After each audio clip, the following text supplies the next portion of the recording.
Welcome to Just One More Topic.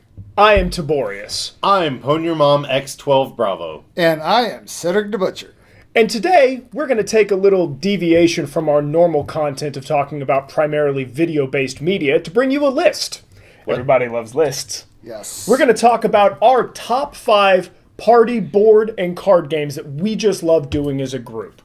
We're going to talk about these in all various manners, but we have some pretty specific scoring criteria that we're going with. Mostly, number of players, cost of game, ease of use, replayability, and if it has expansions, which I suppose would add to the replayability, but never mind. These are things that we have played, we love. We'd love to hear more of what you like, but let's get to our list. To start off our entries on this, we talk about DC Deck Builder. Yeah? Yes, amazing game. My biggest thing with it is its replayability. This thing has so many expansions. It has expansions falling out its ears. It really does. The base game, just the blue game that started it off, if you've never played a deck builder, it's a little bit different, and that's why for our ease of use, it's about a 5 out of 10. It can seem a little overwhelming at first, but after you play a few hands, you kind of understand the system of it. It's a lot easier. It's also pretty cheap. You can get the basic box anywhere from $20 to $40, but there are tons of expansions for this. I mean, they're all interplayable as well. You can combine them all. You can take and shuffle around. There's even a way to turn it into a cooperative game. The player count might not be as high as some of you may like. It's 2 to 5, which is a decent size for any game, but if you have a lot of people around, you can't really just play it. But the core of this game, its abilities to make combos like trading card games like Magic the Gathering, but have everything you need in just one little box, everybody starts on an even playing field, is really nice. And I think it's important to mention that you really do kind of need to limit the expansions, because once you get to using all of the expansions, there's really too many cards, and it's really hard to build on the strategy that you're working for when you're going for a certain strategy. Right. If you haven't tried out a deck builder, and if you're looking for something a little different, if you like the idea of, say, Magic the Gathering or the Pokemon or Yu-Gi-Oh games, but all that is just too much to have to keep up with buying new cards and making your own deck and everything else, give this a shot. I think you'll be really surprised at how addictive it is. And being that I haven't hardly played it, I will take their word for it. All right, let's move on. What's next? Next on our list is a game you might all know. If you're familiar with the Cyanide and Happiness comic strip, then you probably know this game. It's called Joking Hazard. Cedric, tell me a little bit about it. Fucking amazing. I love this game. Whoa. There might be a child watching this. If the child is watching this, he shouldn't be watching this. They know our show. Okay? This is Deadpool. Okay? This is a Deadpool show. If your child is watching this, shame on you. So how much does Joking Hazard cost? What's the price point to get in on it? Joking Hazard is about $25. So it's not really that expensive, especially considering the cost of games in this I guess genre. It's kind of on the lines with the Cards Against Humanity. Yes, almost. Cards Against Humanity. Thank you. Words. They exist. Yes. It's kind of along those lines where you're trying to make funny little cartoon strips out of random cards. Okay. Instead of adding words together, you actually have individual frames of a cartoon that you're trying to put together. And speaking of this being a Deadpool show, there are some very inappropriate but hilarious frames on there. Again, a la Cards Against Humanity. So everybody gets and you build a comic strip, and then what? It's kind of like that where everybody votes on who they think it's funniest? Right. Yes. And it's also important to notice that there are, I think, 3 different games that you can play in just the starter box. They even go as far as to making it a drinking game in one of the rule sets. I'm in trouble. I'm sorry. All right. How easy is it to learn then? Super easy. Yeah, it is. It is really easy to learn. We did give it a 8 out of 10, I believe. Yep. And the reason we gave it the 8 out of 10 The only reason we gave it out of 10 is because there is an actual instruction book, and there are quite a few different ways to play the game. So, it's not just, right out of the box, you're just throwing cards down. There are a couple of different ways to play it. You do have to do reading. Right, but still, at an 8 out of 10, it's probably pretty simple for anybody to pick up, not to be too overwhelming, and ease of rules to understand. I mean, Monopoly has a lot of rules, but everybody kind of knows how it works. Right. How many people can play? Yes. Definitely yes. Okay, so what I'm hearing then is basically if there are enough cards to deal out, there are definitely enough cards to deal out. And there speaking are of cards to deal out, there are small expansions, and that's kind of a limiting factor of this game. I believe there are like maybe 2, but they're not like I think you have something like probably 400-ish cards to start with, and then the expansions are maybe less than a deck of cards. So about 50, I'm not sure how much cards. the first expansion, how many were in the first expansion. I'd have to look it up on minimal expansions. Think less than what the Cards Against Humanity expansions card packs are. But if Cards Against Humanity is taking the world by storm, and if you're looking for something a little different, this sounds like it would be a good way to go. Not to mention, it's way more inappropriate, which makes it way more entertaining and way funnier. But we're sick individuals, so that helps. All right, cool. Let's move on. Taking the middle spot of our list, we have a little game called 7 Wonders. And oh my god, you guys, if you haven't tried it out, it's awesome. The whole basic idea is you're building one of the ancient civilizations around one of the ancient wonders. So you've got the Colossus of Rhodes, so on and so forth. I won't list them all here.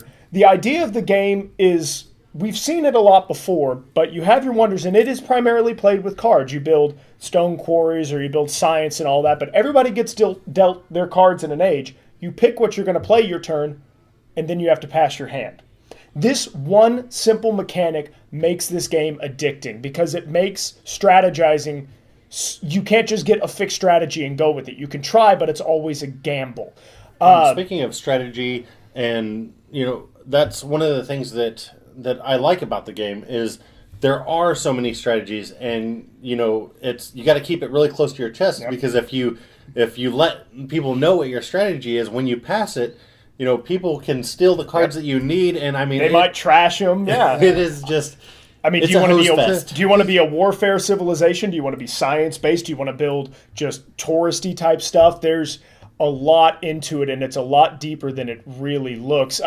It's pretty cheap. You can find it depending on the store or shopping online. I've seen it anywhere from $25 to $50. And there's a lot of expansions. There are a good number of expansions. One in particular, the Leaders, I would say is almost a must buy just because of what it adds into.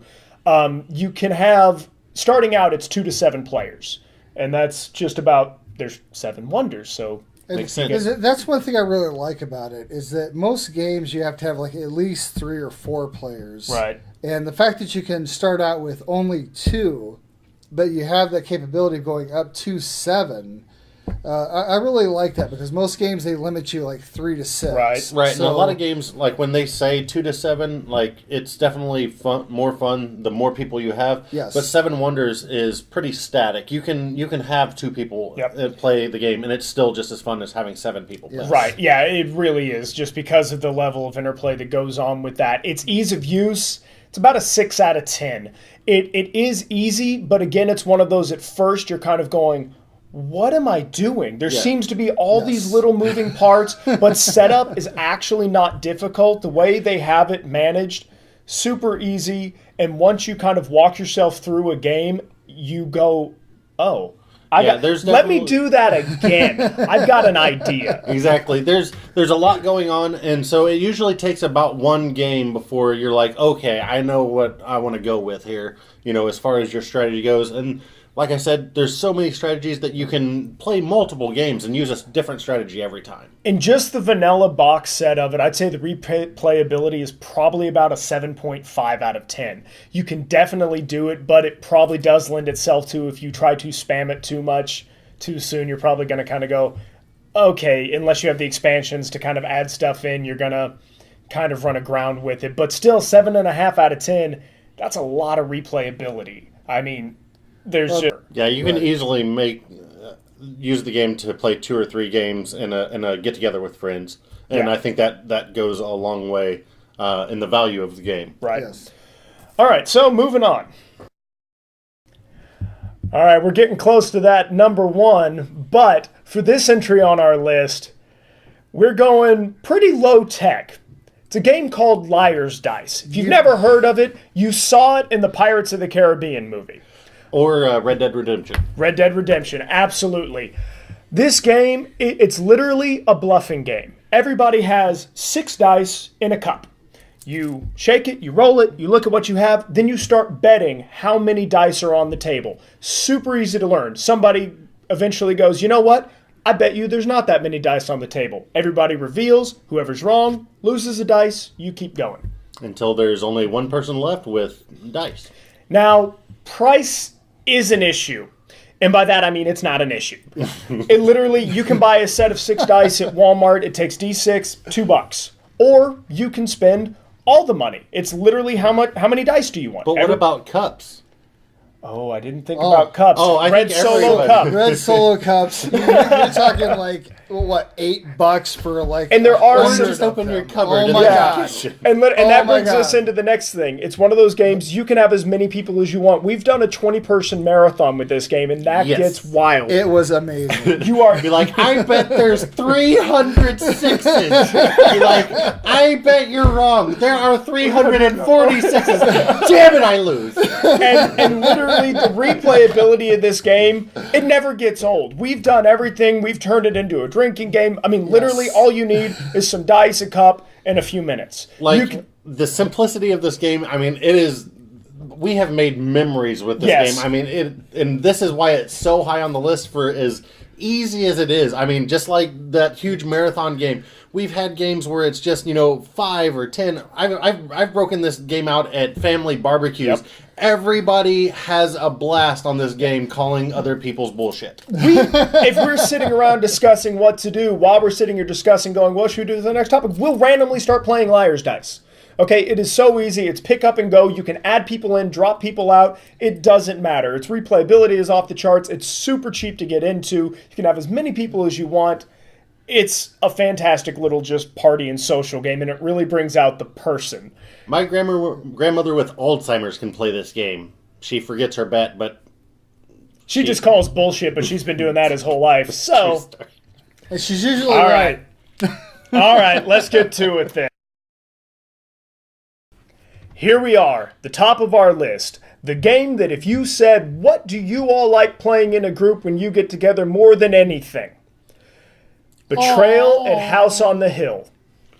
Yes. Holy crap. Okay, if you haven't played it, it's like $25 to $50. I mean, just to get the basic game, get it, go with it. You are a group of 6 people exploring a haunted house. You build the house as you go, and then eventually somebody triggers a haunt. And then one of you turns out to be a traitor. You have to go in the next room, read about what you do. You come back, see who wins. Just in the base game alone, there's 50 different haunts that randomly 50 get triggered. games in one. Seriously. I mean, so replayability, it's already high off the charts. I mean, 9 of 10, and that's only because there is a static fixed number. But what characters you choose to play, how the rooms get explored, what items you get.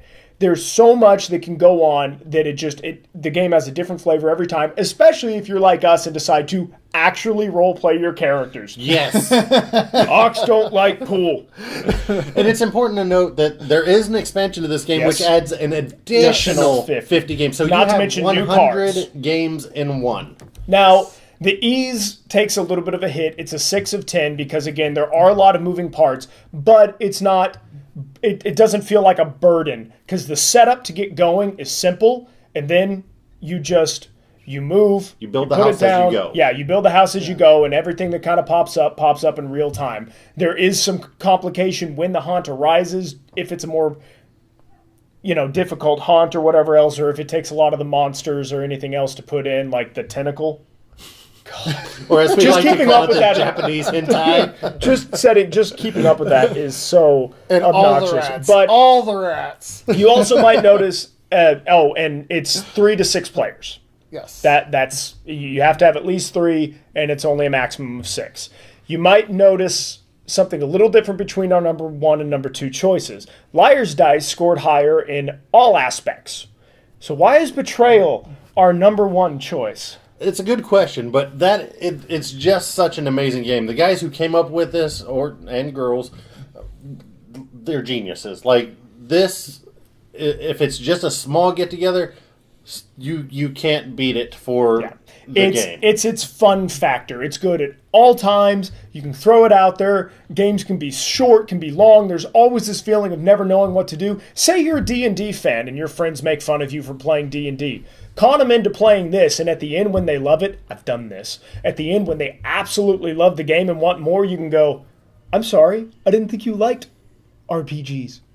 It's a blast of a game. If you haven't played it, go buy it right now. Get a group together, learn it, make some memories, man. It's awesome.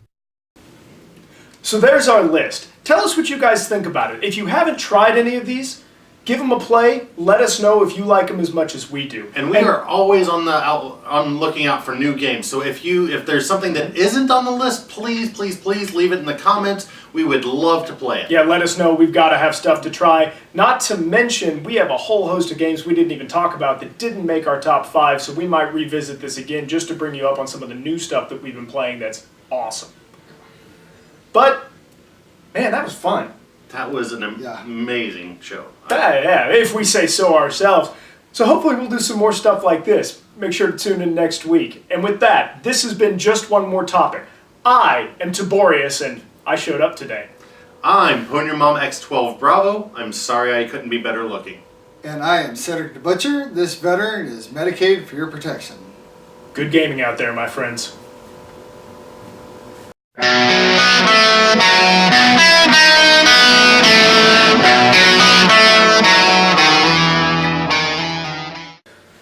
Lion face. Lemon face. Lion face. All right, yeah. My nipples are kind of hard from that show. Yeah, it was good. It was good. How you doing?